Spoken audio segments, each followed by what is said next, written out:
दोस्तों, आपका स्वागत है हमारे चैनल री हिंदी मोटिवेशन पर। दोस्तों, क्या आप अपने जीवन में प्रचुरता को आकर्षित करने के लिए लॉ ऑफ अट्रैक्शन के नियम का उपयोग कर रहे हैं? Law of attraction and manifestation एक पावरफुल कॉन्सेप्ट है जो बताती है कि हम अपनी जिंदगी में जो चाहे वो आकर्षित कर सकते हैं। दूसरे शब्दों में, आपके द्वारा यूनिवर्स में भेजे गए थॉट्स एंड एनर्जी अल्टीमेटली ये निर्धारित करेंगे कि आप अपने जीवन में क्या आकर्षित करते हैं। पर कुछ आदतें हैं जो लॉ ऑफ अट्रैक्शन के नियम की प्रभावशीलता में बाधा बन सकती है और आपको अपनी इच्छाओं को मैनिफेस्ट करने से रोक सकती है।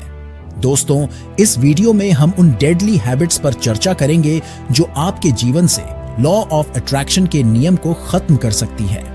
यदि आप भी law of attraction and manifestation के कॉन्सेप्ट्स का उपयोग कर रहे हैं तो ये वीडियो जरूर देखिएगा। एक बार एक व्यक्ति ने मुझसे कहा था, तुम ही समस्या हो और तुम ही समाधान हो। एक बार जब आप अपने जीवन के सभी पहलुओं को और आपको मिलने वाले सभी परिणामों, सकारात्मक और नकारात्मक दोनों पर जिम्मेदारी और नियंत्रण का अनुभव करना शुरू कर देंगे तो आप अपने जीवन में बदलाव देखना शुरू कर देंगे, क्योंकि आप ही वो व्यक्ति हैं जो लॉ ऑफ अट्रैक्शन के नियम को अपने लिए एक्टिवेट कर सकते हैं और आप ही वो व्यक्ति हैं जो इसे इनइफेक्टिव करेंगे। पहली डेडली हैबिट चिंता की है। क्या आपको कभी चिंता होती है कि चीजें ठीक होंगी या नहीं होंगी? क्या आपने कभी खुद को लॉ ऑफ अट्रैक्शन के नियम पर संदेह करते हुए, खुद पर संदेह करते हुए यह सवाल करते हुए पाया है कि क्या यूनिवर्स वास्तव में आपकी बात सुन रहा है? कभी कभी हमें ऐसा महसूस होता है जैसे हम एक डार्क वाइल्ड में चिल्ला रहे हैं। हम उम्मीद करते हैं कि हमारी इच्छाएं पूरी होंगी, लेकिन हम सबसे खराब स्थिति की उम्मीद कर रहे हैं। तो हम वास्तव में हमारे सपनों को साकार करने में मदद करने के लिए यूनिवर्स पर कैसे भरोसा करें? पर क्या आपने कभी ध्यान दिया है, जब आप चिंता नहीं करते हैं तो भी चीजें बस काम करती हैं? यूनिवर्स पर भरोसा करने का मतलब ये समझना है कि वहां एक ग्रैंड प्लानिंग आपके लिए चल रही है, चीजें आपके लिए हो रही है। कई बार यह पर्दे के पीछे होता है और कभी कभी यह स्पष्ट नहीं होता है कि आप इसे देख नहीं पाते हैं, लेकिन चीजें आपकी बेहतरी के लिए हो रही है। इसका एक आइडियल एग्जाम्पल है, वस्तुत है जैसे ये चीजें घटित हो रही है और हमें हर छोटी छोटी बात के बारे में चिंता करने की जरूरत नहीं है। और यही रहस्य है मैनिफेस्टेशन का। पर इसमें $1,000,000 क्वेश्चन ये है कि क्या आपके साथ कभी ऐसा हुआ है कि आपने कुछ चाहा हो लेकिन फिर वो आपकी अपेक्षा से बेहतर हुआ हो? क्या होगा यदि आपको आपकी कल्पना से भी बेहतर किसी चीज के लिए मार्गदर्शन कर रहा हो, या आप जिसकी आशा कर रहे हैं, या आप एक निश्चित समय सीमा के भीतर अपने जीवन में आने की उम्मीद कर रहे हैं? उस समय के बारे में सोचे जब कोई चीज काम नहीं कर रही थी और फिर उससे कुछ बेहतर हुआ। यूनिवर्स अपना काम कर रहा है, इसीलिए जब आप उस स्थान पर हो तो आप बस अपनी एफर्मेशंस करें, मैं एक मिरेकल मैग्नेट हूं और आज मेरे लिए सब कुछ ठीक से काम कर रहा है। मैं एक मिरेकल मैग्नेट हूं और आज मेरे लिए सब कुछ पूरी तरह से काम कर रहा है। दोस्तों, इसे नीचे कमेंट सेक्शन में भी लिखिए। आप बार बार लिखिए। ये आप एक सिग्नल स्विच कर रहे हैं और कह रहे हैं, डियर यूनिवर्स, मुझे आप पर भरोसा है और मैं कुछ अच्छे के लिए तैयार हूं। और वो छोटा सा बदलाव एक पल में होता है और वो आपको वापस पटरी पर ला देता है। दोस्तों, दूसरी डेडली हैबिट माइंड गेम्स के बारे में जो हम खुद के साथ खेलते हैं, मतलब negative self talk and negative beliefs.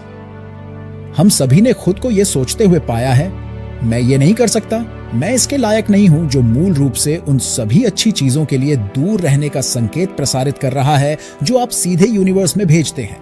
तो जब आप ऐसा करते हैं तो यह यूनिवर्स को बताता है कि आप इसके लिए तैयार नहीं हैं। तो आपको सिंपली करना यह है कि आपको वो सिग्नल बदलना है जो आप यूनिवर्स को भेज रहे हैं, क्योंकि ये सबकॉन्शियस नेगेटिव बिलीव्स आप जो चाहते हैं उसे दूर धकेल देते हैं। इसीलिए आपको उन्हें चैलेंज करके बदलना होगा। आप खुद से पूछिए, क्या ये सच है? इस विचार के बिना मैं कौन होता? और फिर आप इसे उलट दीजिए। इसीलिए यदि आप कहते हैं कि आप उस लायक नहीं हैं, उदाहरण के लिए अपने बिजनेस में अधिक पैसा कमाने के लिए, तो खुद से पूछिए कि क्या यह सचमुच सच है? ऑफ कोर्स ये वास्तव में सच नहीं है। खुद से पूछिए, मुझे लगातार पैसा कमाने के लिए नए तरीके मिल रहे हैं और मैं उनकी खोज कर रहा हूं। ऐसा करने से ये आपको फिर से लॉ ऑफ अट्रैक्शन के नियम के अनुरूप बना देता है। दोस्तों, तीसरी आदत जो लॉ ऑफ अट्रैक्शन को खत्म कर देती है वो है इनकंसिस्टेंसी। इसीलिए फॉर एग्जाम्पल वर्कआउट करते समय निरंतरता के बारे में सोचते हैं तो मूल रूप से हम सभी ने ये एनालॉजी सुनी है।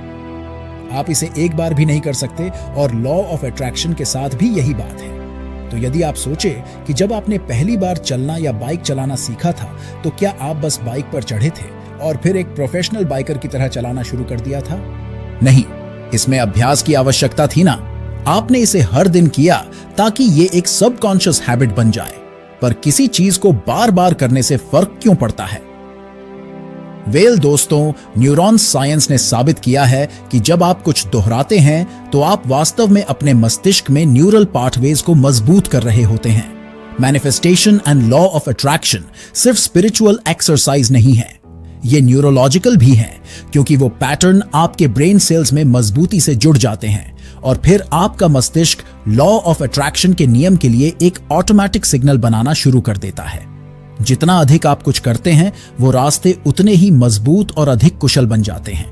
और यही कारण है कि मैं मैनिफेस्टेशन सक्सेस के लिए हिप्नोसिस का इतना बड़ा सपोर्टर हूं। और दोस्तों, चौथा डेडली हैबिट जो लॉ ऑफ अट्रैक्शन के नियम को खत्म कर देती है वो है कृतज्ञता की कमी पर कृतज्ञता इतनी बड़ी बात क्यों है? अगर आप वास्तव में इसके बारे में सोचते हैं, जब आप आभारी होते हैं तो आप कैसा महसूस करते हैं?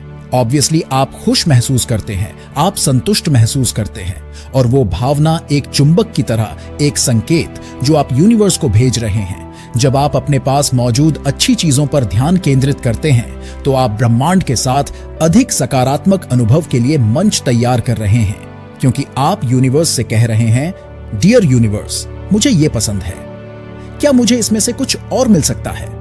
मैं और अधिक प्राप्त करने के लिए तैयार हूं। लेकिन बात यह है कि कृतज्ञता सिर्फ आपको अच्छा महसूस नहीं कराती, बल्कि वास्तव में आपके मस्तिष्क के काम करने के तरीके को बदल देती है। रिसर्च से पता चला है कि जब आप नियमित रूप से कृतज्ञता का अभ्यास करते हैं तो ये आपके नर्वस सिस्टम को बदल देता है, आपको शारीरिक स्तर से बदल देता है और फिर से आप अपने ब्रेन में नए न्यूरोपथ्स का निर्माण करना शुरू कर देते हैं। और हमारे प्राचीन ग्रंथों में भी ये कहा गया है, जिनके पास है उन्हें और अधिक दिया जाता है, जिनके पास नहीं है उनसे वो भी छीन लिया जाता है जो उनके पास है। जब आप कृतज्ञता की स्थिति में होते हैं तो आप मूल रूप से एक खुला कप लेकर आते हैं जिस पर लिखा होता है, मैं और अधिक प्राप्त करने के लिए तैयार हूं। लेकिन ट्रिक लॉ ऑफ अट्रैक्शन के नियम का उपयोग करने के लिए क्या आप उन चीजों के लिए धन्यवाद दे रहे हैं जो अभी तक मैनिफेस्ट नहीं हुई है? क्या आप उस भविष्य के लिए धन्यवाद दे रहे हैं जो अभी तक मैनिफेस्ट नहीं हुई है? दोस्तों, मुझे कमेंट में बताइए कि इन तीनों आदतों में से आपको कौन सी आदत परेशान कर रही है। और याद रखें, अतीत अस्तित्व में नहीं है और भविष्य भी अस्तित्व में नहीं है, क्योंकि सारी ऊर्जा जो कभी थी और कभी होगी वो सभी स्थानों पर हर समय 100% समान रूप से मौजूद है, जिसका अर्थ है कि आप जो कुछ भी चाहते हैं वो पहले से ही मौजूद है। आपका अतीत पहले से ही माफ कर दिया गया है। तो आप यूनिवर्स को जो सिग्नल भेज रहे हैं उसे बदलिए और फिर देखिए जादू। दोस्तों, नीचे कमेंट में बताइए कि वीडियो कैसा लगा। और अगर आप हमारे चैनल री हिंदी मोटिवेशन पर नए हैं तो अभी सब्सक्राइब कर लीजिए। तो दोस्तों, मिलता हूं एक और नई वीडियो के साथ। तब तक के लिए धन्यवाद।